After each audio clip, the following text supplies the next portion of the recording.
அனைவருக்கும் வணக்கம். மஷ்ரூம் புலாவ் எப்படி பண்ணுறதுன்னு பார்க்கலாம். 2 டம்ளர் பாஸ்மதி அரிசியை 20 நிமிஷம் ஊற வச்சு எடுத்துக்கிறேன். கடாயை வச்சு மிளகு 1 ஸ்பூன் மிளகு, 6 பச்சை மிளகாய், 10 சின்ன வெங்காயம் வெறுமனே வதக்கி மிக்சியில் போட்டு அரைச்சி விழுதாக எடுத்துக்கிறேன். 400 கிராம் மஷ்ரூம் எடுத்துருக்கேன். குக்கரை வச்சுட்டு 1.5 கரண்டி ஆயில் விட்டுட்டு பட்டை, லவங்கம், ஏலக்காய் போட்டுட்டு 2 வெங்காயம் கட் பண்ணதை போட்டு வதக்கிட்டு 1.5 ஸ்பூன் இஞ்சி பூண்டு பேஸ்ட் சேர்க்குறேன்.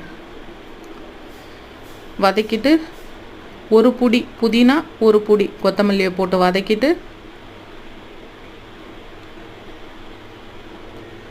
மஷ்ரூம் சேர்க்குறேன்.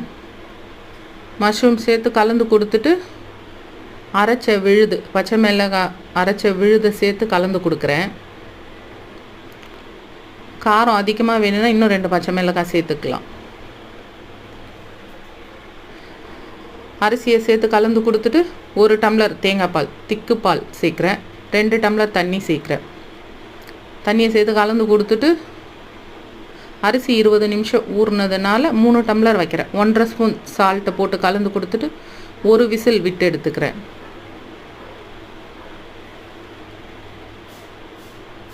Mushroom pulao ready.